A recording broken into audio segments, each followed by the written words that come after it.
An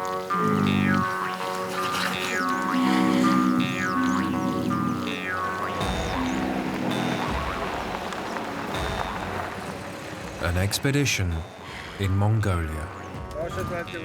Professor Samya, a bear researcher, and his student Yondon venture into one of the most remote regions of the world, the Gobi Desert.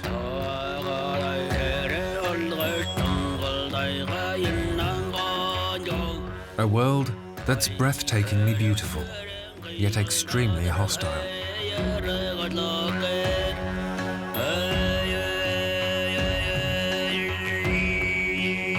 Watering holes scattered far apart make for islands of life.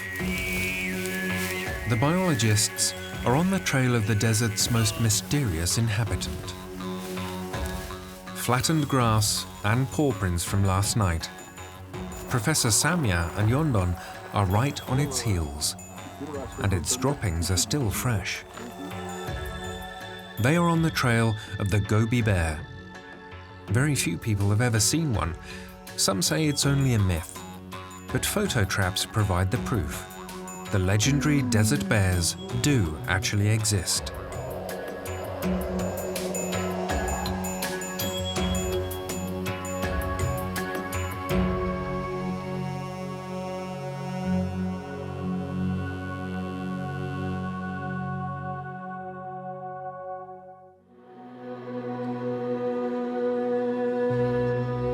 Ulaanbaatar, the capital of Mongolia.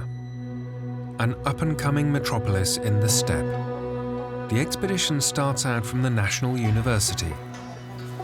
At the age of 62, Professor Samya could already have gone into retirement. For the Gobi bear, however, he's glad to stick around for another couple of years. Yondon is close to getting her master's degree in biology. Ever since she saw the first pictures of the bear from the photo trap, she's been quite enthusiastic in her support for Professor Samya.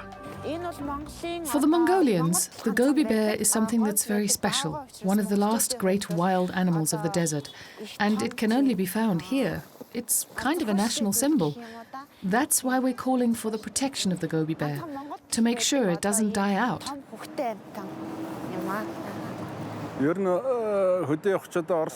The road ahead of us is rough.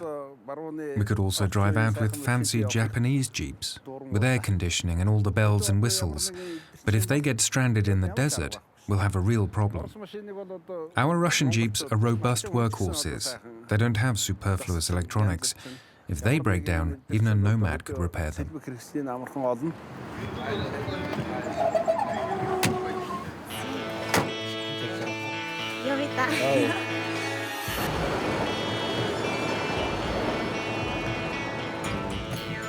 Before them lies a distance of a good 1,200 kilometers.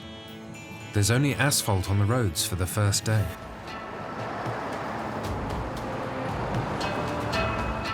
At the gates of the city, an old ritual. Go clockwise around the ovu 3 times and leave a few stones, which calms the steppe's ghosts and brings a person luck on their journey.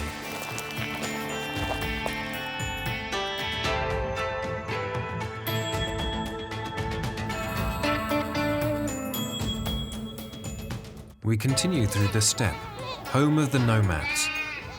The traditional way of life of the herdsmen, going from pasture to pasture with their herds of sheep and goats, still exists here, even though most Mongolians now live in cities and settlements.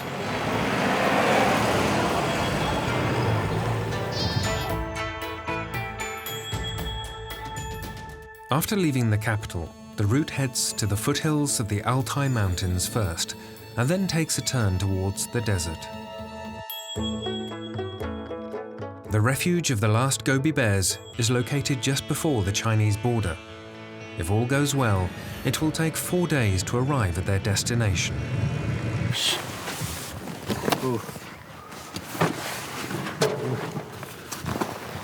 Everyone has a tent. There's a gas cooker for noodle soup and a satellite telephone for emergencies. That's the extent of the luxuries. But there's still a program for the evening.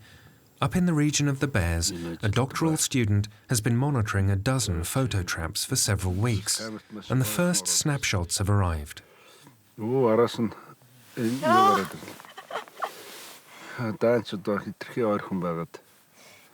Mama bear with a baby, which is not only cute, but for the scientists, it's the proof of reproductive possibilities, even under the most difficult climatic conditions. This gives them hope for the survival of the species, which is sadly at the top of the red list of threatened species. The Gobi bear is slightly smaller than other brown bears, and its defining characteristic is a white spot on the neck. The spot is like a name tag, so we can distinguish between individuals very precisely. The cameras are our most important research tool, because the bears themselves are practically never seen. I've definitely never been lucky enough. Among us biologists, there's a saying, seeing a Gobi bear is as rare as spotting a star in the daytime sky. But who knows? Maybe it'll work out this time.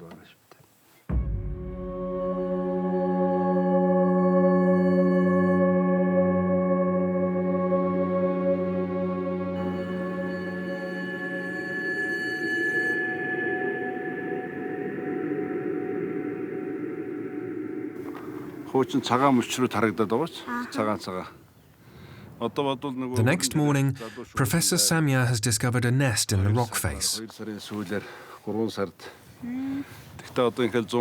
Monk vultures have settled here. They'll use it as a starting point for hunting trips and a breeding grounds for their offspring.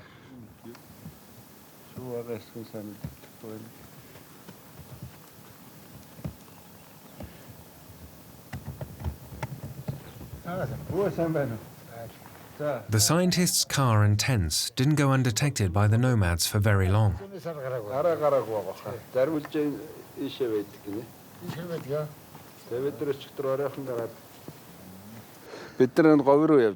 We're researchers on our way to the desert. We're looking for Gobi bears. Bears usually live in greener areas, but there are also a few individuals in the desert. What are they like? Have you ever seen one? A Gobi bear? No. I just saw a photo on television. I'm not surprised. They are very rare. Our rarest animal in Mongolia, but they do exist, and we're trying to photograph and film them so we can learn more about them.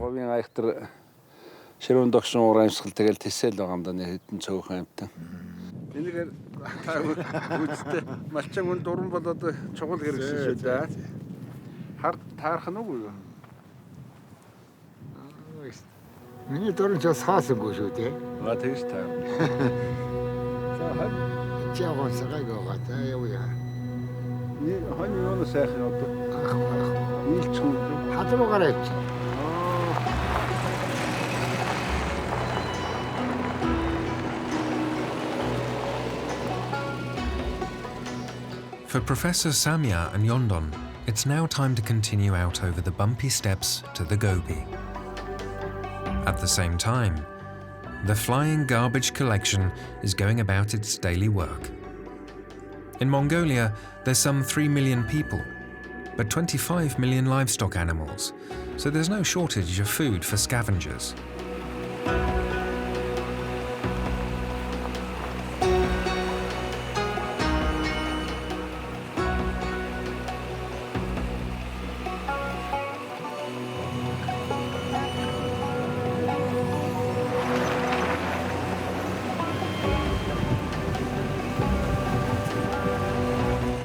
Three days later, the expedition reaches the desert.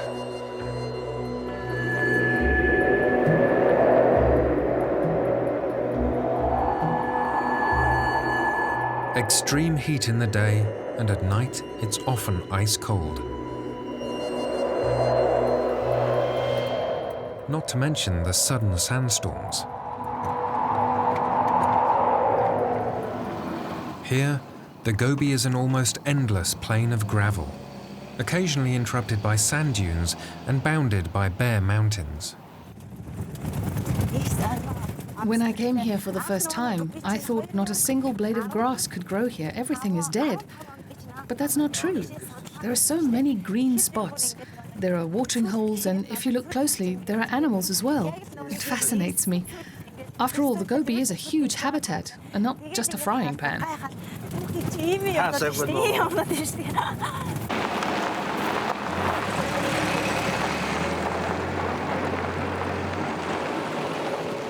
They are now at the edge of the Great Gobi, a strictly protected area. The entire region is considered to be a gathering point for rare species.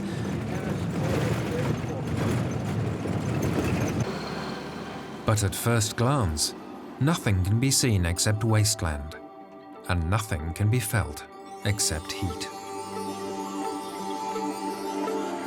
At temperatures of up to 50 degrees Celsius in the shade, only the true artists of survival come out during the day.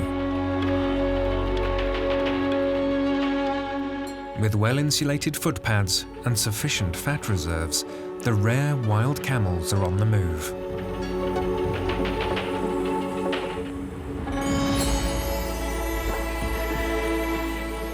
Smaller ears, narrower humps and longer legs, that's how they're different from domesticated camels.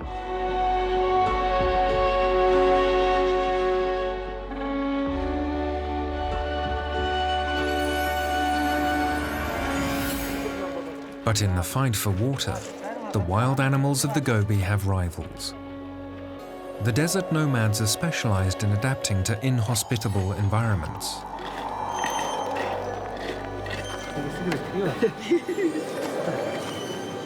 It's a life of hardship and deprivation. Many nomads have long since left the desert and are trying their luck in Ulaanbaatar. Those who stay in the Gobi preserve the traditions. The frequent change of pastures determines the rhythm of their lives. Just as it was centuries ago, the yurt is their mobile home today, with integrated air conditioning.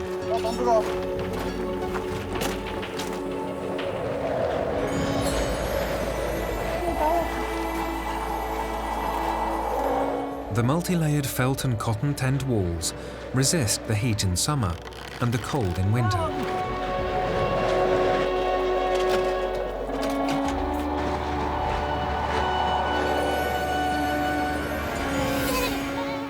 In search of the latest green patches, the nomads move with their animals from watering hole to watering hole.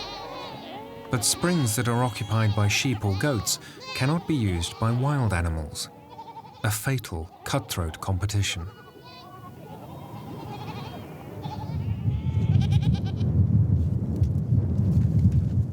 Even though it doesn't look like it, products for the international market are made here. In the extreme desert climate, the goats acquire especially fine belly hair, cashmere, the finest wool in the world.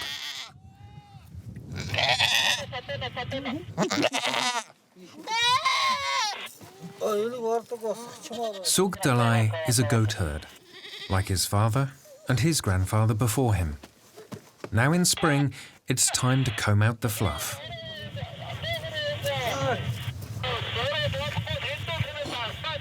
In Ulaanbaatar, the cashmere is processed into expensive scarves, jumpers and coats in modern factories.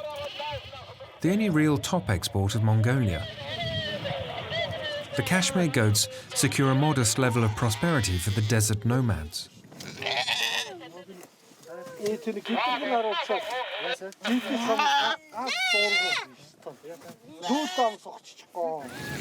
It's butchering day in Sugh Dalai's family.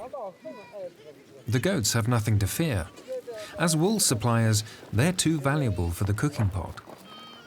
A fat-tailed sheep is slaughtered, according to the old Mongolian method. The animal is cut through the throat with bare hands. This is archaic, but not brutal. A quick death and a relatively non-violent slaughtering method.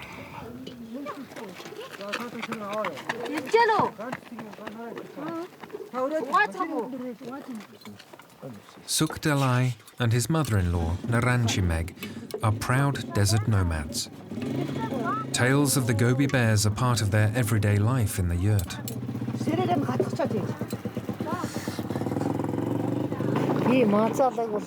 I've never seen a Gobi bear in the flesh, but I've seen paw prints.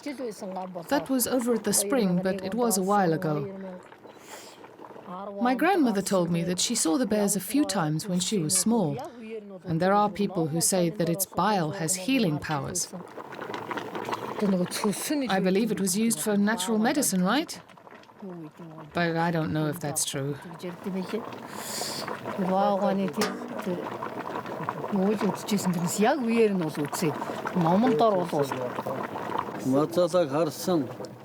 The Gobi bear. Yep, that's a bit of a thing. I saw one once. I was travelling on camels with my brother, and there it lay sleeping on the ground. The roar of the camels woke it up.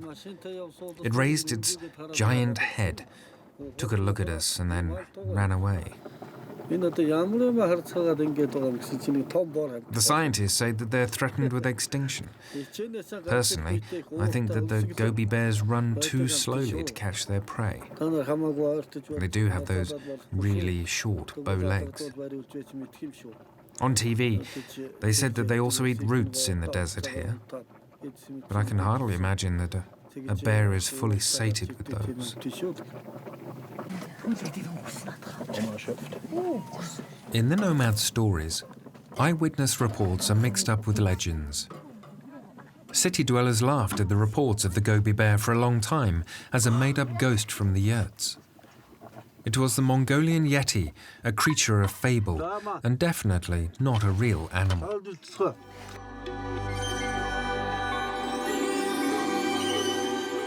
Then, in 2001, German conservationist Franz Welek lifted the veil of mystery.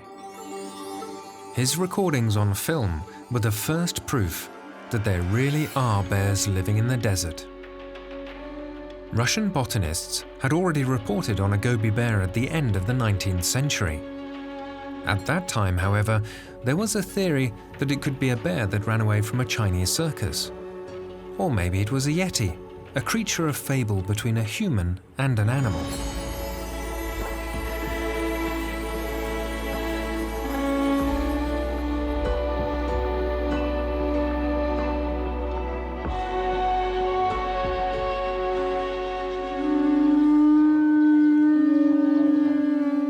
Professor Samya is on the trail of a legend.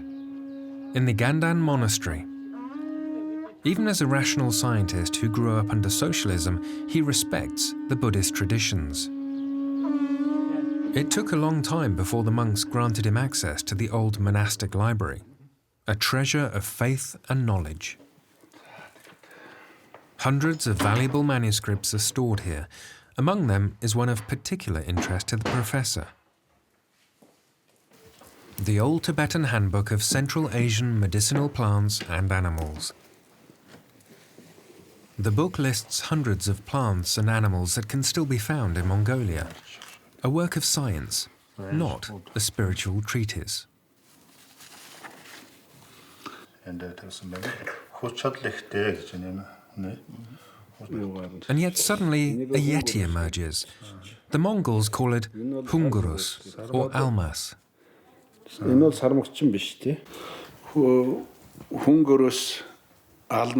Hungurus, Almas, or Gobi bear.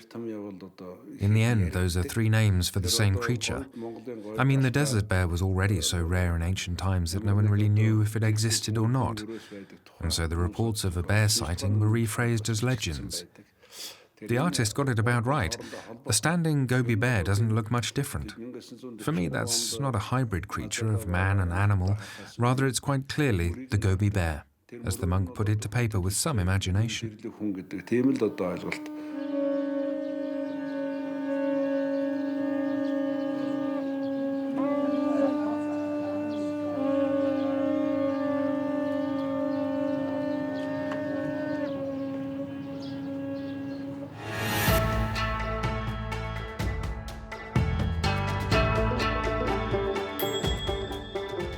The expedition is nearing the finish line.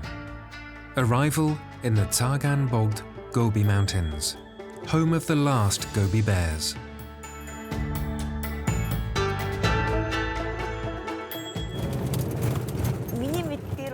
I read in a research report that the bear also eats insects. Is that right? Yes, cicadas. But are there any of those here? The professor responds with proof in the form of a folk song. Through the golden mountains of the Gobi sounds the chirping of the cicada. So the bears have plenty of insects to eat.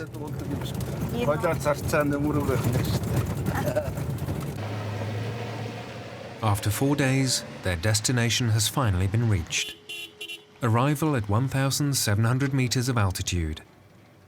Bag Tok Tok has been waiting for Professor Samya and Yondon. The doctoral student had to spend the past weeks up here alone. This sounds romantic, but it is not without its dangers. You already look like a bear yourself, says the professor, glad that his young colleague has survived the winter and seems healthy. Bag Tok Tok is lord of the cameras. He'll evaluate thousands of photos and hundreds of video clips for his doctoral thesis titled Survival Strategies of the Gobi Bears. The researchers have installed self-activating cameras at 5 watering holes to acquire an overview of the bear population for the first time ever. The hut is the bear researchers' base camp. They call it their 4-star hotel.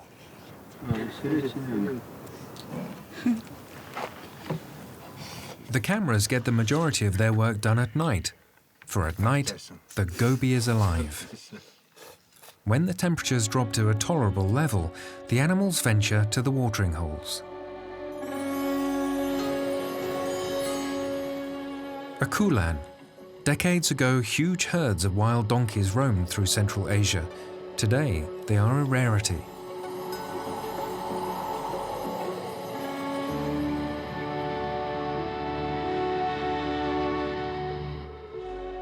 Their enemies are also right at their heels at the watering hole. A lynx has picked up the scent.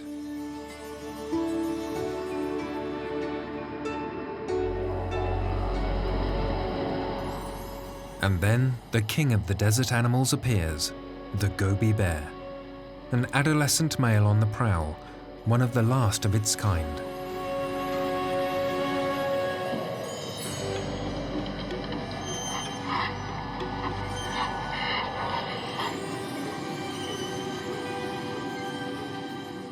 Rendezvous in front of a hidden camera, a snow leopard couple. Endangered because of their skins, which are traded for large sums of money on the black market.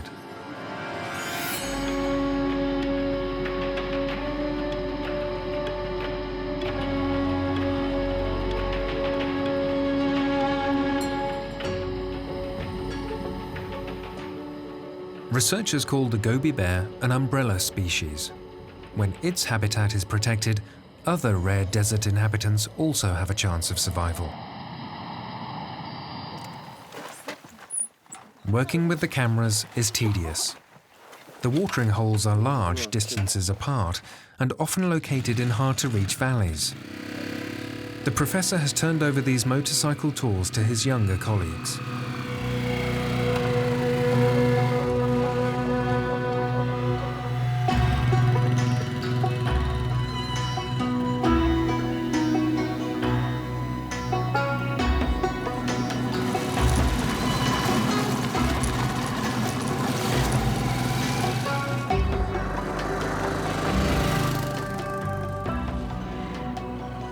Bag Tok Tok has a practiced eye. He grew up as a nomad boy in the Gobi. His grandfather taught him how to track. That looks interesting. Look over there. Down there. What have you found? Are those Gobi bear tracks? No, they're too small. They're wild sheep tracks. The tops point west. They were definitely on their way to the watering hole behind the next hill. We have camera recordings from last winter. There was real traffic there, ibexes and wild sheep with many younglings. идэг учраас ер нь нартад гэрэлтээд янгир бол ялангуяа энэ өндөр савчин хаттай газар усанд орж байгаа. Аргал бол нэг иймэрхүү ер нь ийм Those are the only ones that appear during the day, нартад гэрэлтээд because the predators aren't there. энэ өндөр савчин хаттай газар усанд орж байгаа. Аргал бол нэг And then, a first sign of bear activity. шинтэр байж тээ нараа. The droppings are still damp, so fresh. Perhaps even from this morning. But we definitely know now that the bear was here. Тижэл идсэн баас байна. What do we do if it's still here somewhere? Then we have a problem. But that's very unlikely during the day. Look over here. Okay, down there. Bear tracks are coming down from here, you see. They're as big as a small human hand. I think the print is from the back paw. Тэр сарууныгийн харж байна чи. Төлгөө хонаад завшантай хэрэг. The track is well preserved. It's no older than a couple of hours. And it's deep. So maybe a 100-kilo male on its way to the watering hole? Actually, Gobi bears are not aggressive, but we should be careful. In the spring, when they're with their cubs, we shouldn't risk anything.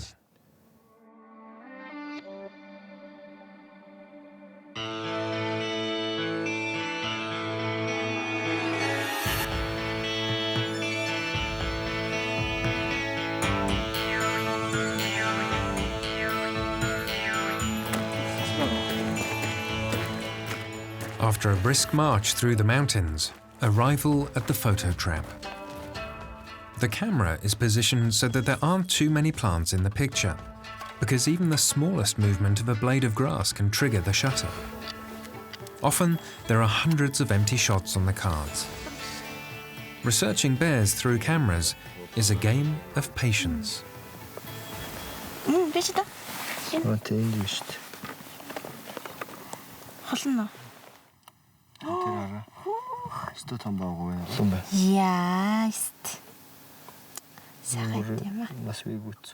we're very lucky.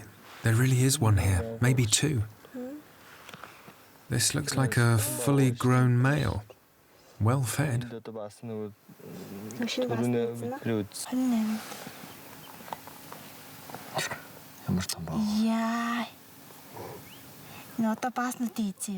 Could it be the bear from the tracks we saw? That's quite likely. Then we really just barely missed it. Yeah, that's also a good thing.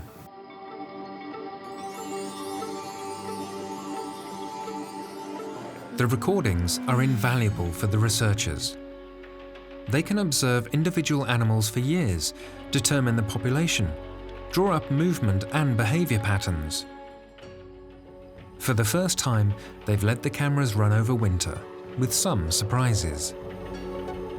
A snowstorm in the Gobi and a desert bear interrupting its winter hibernation satisfies its thirst on the ice of the frozen watering hole.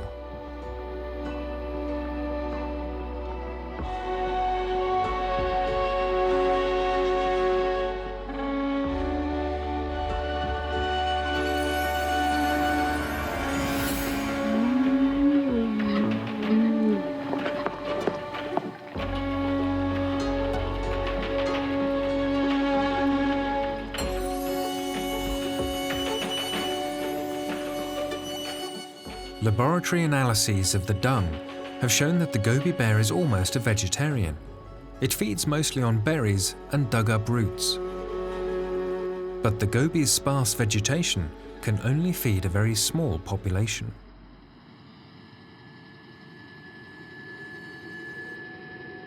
With the help of the cameras, we've managed to identify 23 animals. Maybe there are a few more that haven't wandered into our camera traps yet, but we don't know for sure. And even though we document cubs again and again, the the population in total is dangerously small. There are also indications that the bears sometimes cross over the border into China, but no one knows if there are really more of them in the Chinese part of the Gobi. Maybe in the end, only professional breeding programs like those for the panda bear will help save the Gobi bear. But that's controversial. One thing is clear, however, we're running out of time. The fact that we have bears in the camera traps on our first day is a great stroke of luck. After all, the Gobi bear is one of the rarest animals in the world. It's simply brilliant.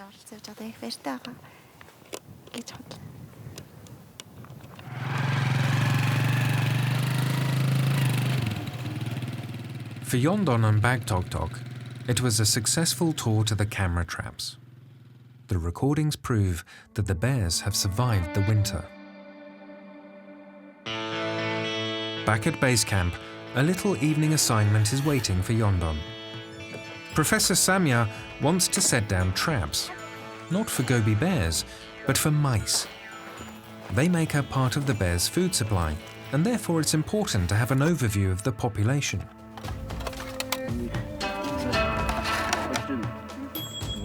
The mice are lured with some dry food, and so they can find the traps again tomorrow, they are placed at a distance of exactly 10 steps.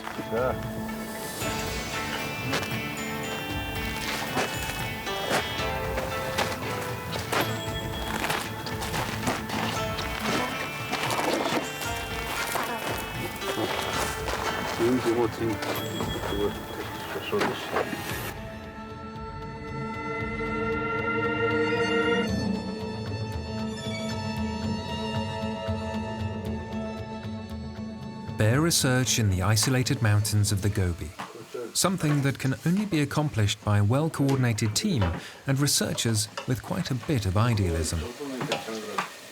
The water is drawn from a small desert spring, and there's not much variety in the menu. Once again, today's dinner is typically Mongolian. Soup with dried meat and buurtzog, a kind of fried dough.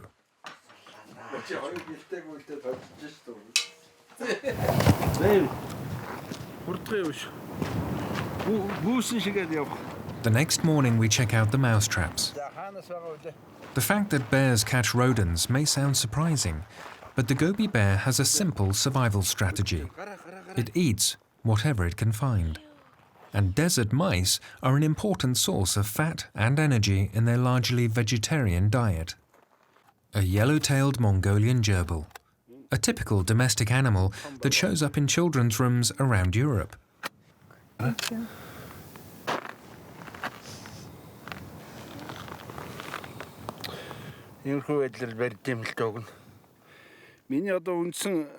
Gobi bear cannot catch it.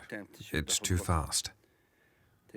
But it digs up their burrows and pulls them out for itself. There are also reports that Gobi bears hunt rabbits, but we haven't really been able to prove that so far.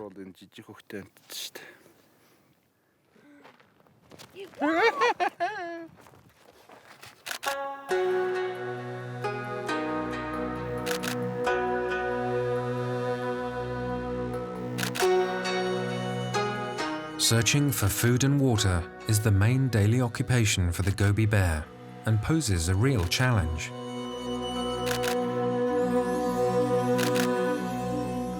Some animals were caught by an American researcher and fitted with GPS collars.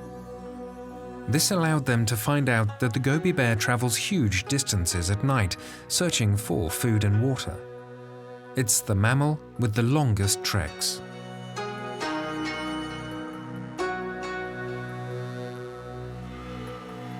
And that means only in a large protected area, and only if the sensitive ecosystem of the Gobi remains free of human influence, does the bear still have a chance of survival.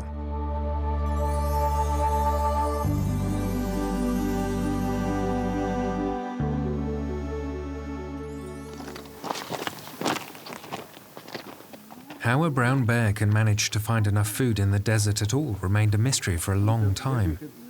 But the answer is simple.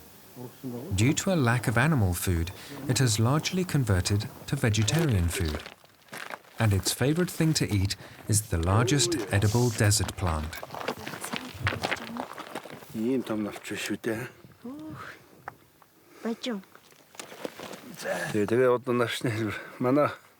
This is wild rhubarb. The leaves are so large that the few drops of rain can flow to the root, which reaches deep into the earth. A perfectly constructed desert plant. Does the bear just eat the leaves or the flowers as well? Neither. It digs a hole and pulls the root out of the ground. It's the particularly nutritious part of the plant. This is a very cumbersome way of feeding, but it's also very effective. We have done many fecal analyses and can safely say rhubarb is the favorite food of the Gobi bear.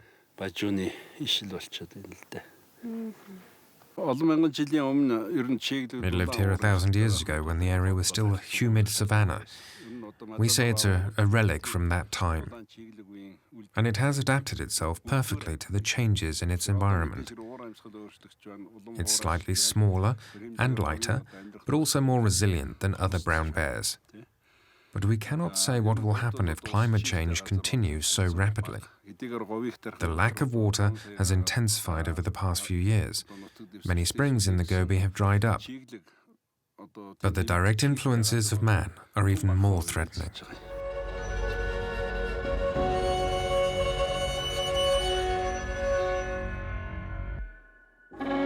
The giant protected areas of the Gobi seem at first glance to be untouched and free of humans. And yet the habitat for wild animals is growing scarce.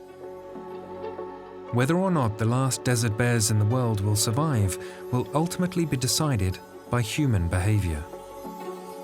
Because economic interests are already threatening the national parks from all sides.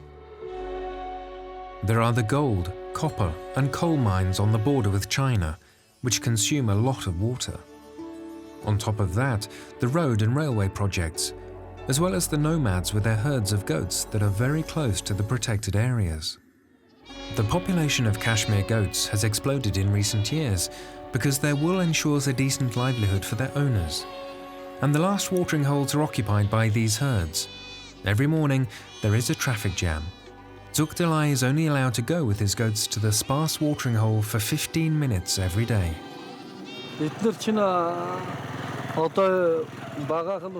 We nomads are accustomed to following the pasture and the water, but it has become very difficult here in recent years. I need a large herd to feed my family, but we can barely find enough water. Actually, I would like to have a few hundred animals more. Then it would be easier to make enough money with their wool. But if we increase the herds, we'll have even less water. I know that everything my sheep and goats drink is taken away from the wild desert animals. But what am I to do? I cannot let my animals go thirsty. I've already discussed it with environmentalists, but so far nobody's been able to tell me how we should solve this problem. Many nomads have long since left the Gobi to find an easier life in Ulaanbaatar. Zuk Dalai is holding on. A solar panel provides him some electricity. He has replaced his horse with a Chinese motorcycle.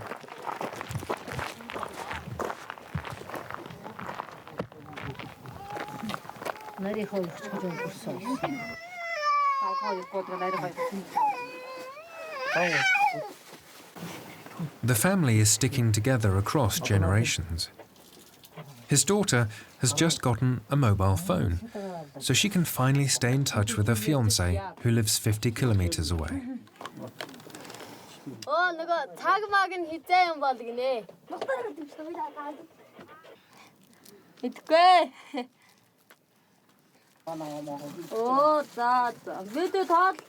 No one can predict how long the traditional nomadic life will hold out.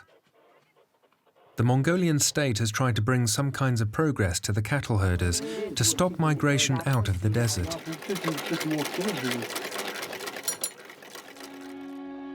But this leads to new problems. This mound of earth is a harbinger of modern times. A fiber optic cable has been laid here so that the nomads can also have digital TV and internet soon. For hundreds of kilometers, this new scar now runs through the sensitive ecosystem and cuts into the animals' habitats.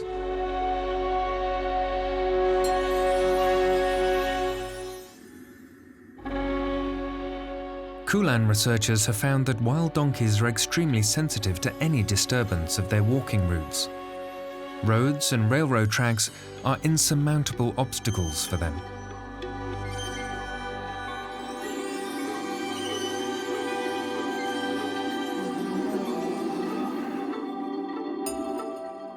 The last outpost of humans in the Gobi is the Shinshinst settlement. There's a warehouse for cashmere wool here and a boarding school.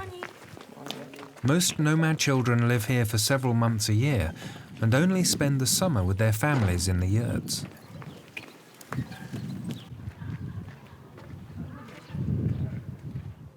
Professor Samya and Bagtoktok have come to the village today because educational outreach work is an important part of their Gobi bear protection program.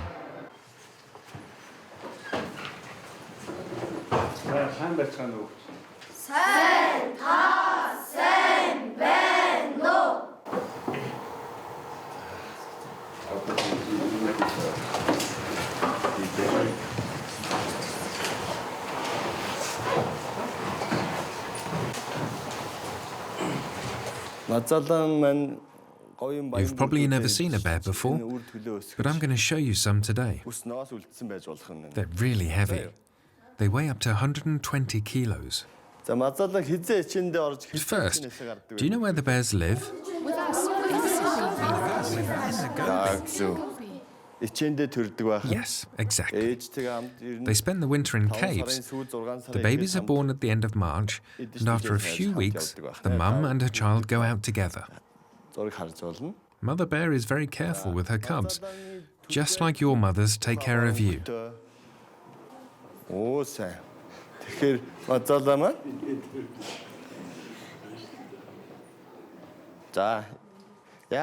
you have any questions for me?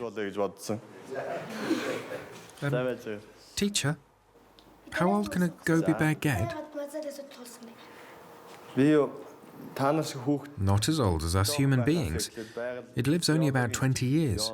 It has a hard life in the desert and hardly anything to eat. There are very few left, so we have to protect and love the Gobi bears. Teacher, how big does a bear grow? As big as us humans, at least when a male stands up.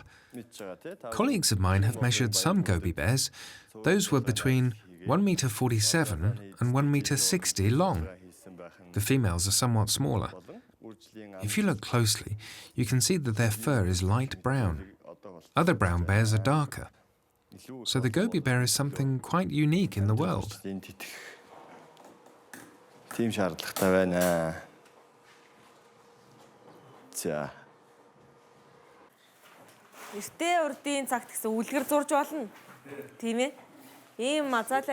then there's a drawing contest.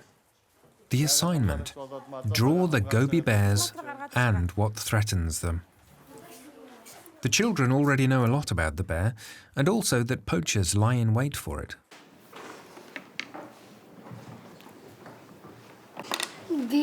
I drew this because people should know that you cannot shoot the Gobi bears.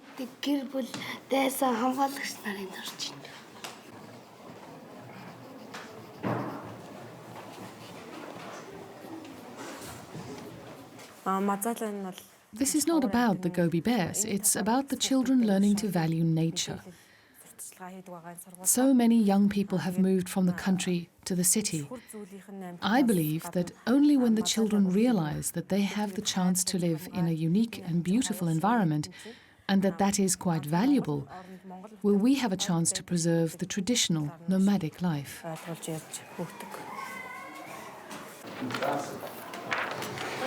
I want the Gobi bear to have a good life.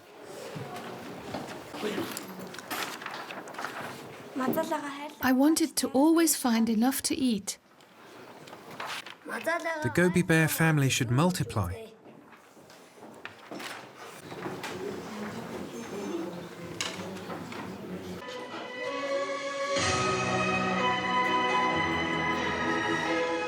As a thank you for the visit, the school has thought up something special and invites the bear researchers into the auditorium.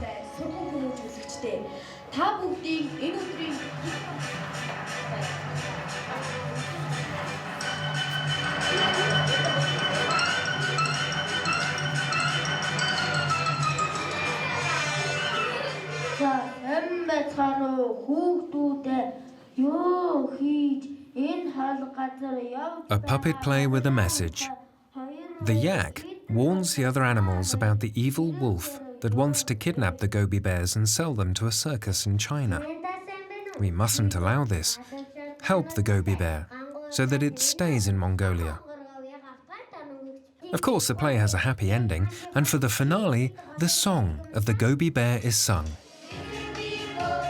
Clumsy bear with bandy legs, you roam through the desert. We wish you a long life, dear Gobi bear. So the children's song goes.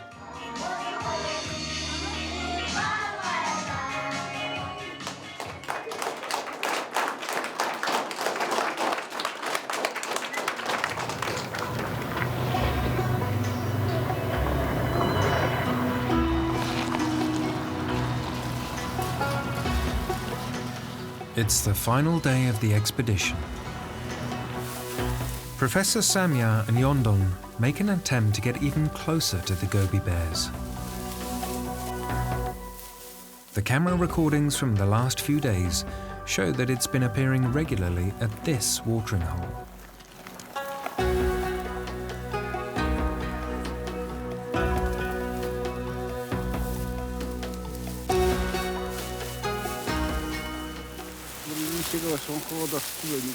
The flattened grass shows where it laid down.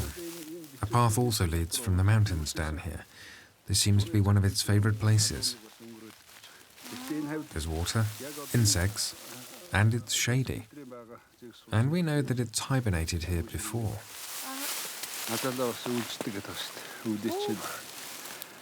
The bear hibernates in the grass in the winter? Yes, but this is the exception. Normally it retreats to a sheltered cave at the beginning of November. But unlike, for example, a marmot, it doesn't really sleep through, but leaves the cave occasionally to drink. In February, they give birth to the cubs. Although the mother bears weigh up to 100 kilos, the baby weighs only 500 grams. Today is no exception to the rule. As soon as the researchers arrive, the bear is gone. It is not only one of the rarest, but also one of the shyest animals in the world. But there are also animals that don't run away. The petroglyphs at Sagan Bogd, rock drawings that nomads made over 3,000 years ago. Immortalized here are many animals that still live in the Gobi today. Wild sheep, camels, and ibexes.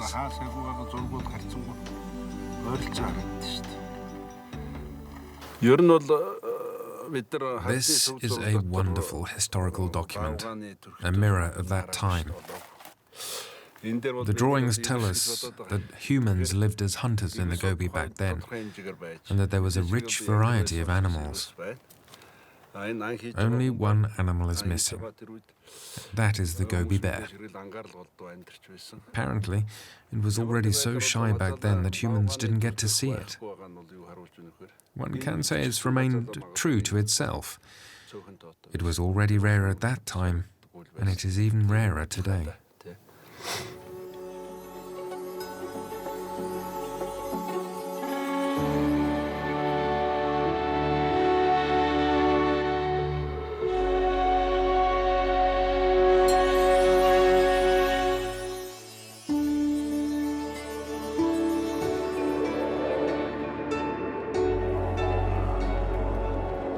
The expedition is coming to an end, but work on the bear protection project continues.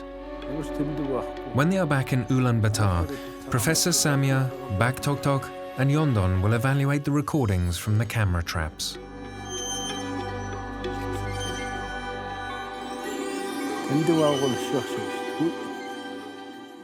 I think everyone who sees this beautiful animal understands that it's our duty as humans to protect it. There are many more animals that should be protected. From this small fly on the lamp to the big bears, we have a unique ecosystem here. Little by little, we're understanding it better. For this, the expedition was important. Even though I still haven't seen the Gobi bear in person yet, but who knows? Maybe it'll reveal itself one day. I'm not giving up that easily. The Gobi bear is endangered, but I truly hope it's not too late to save it. This expedition was incredibly exciting for me, and I'll definitely continue to support the professor in his research when we're back at the university.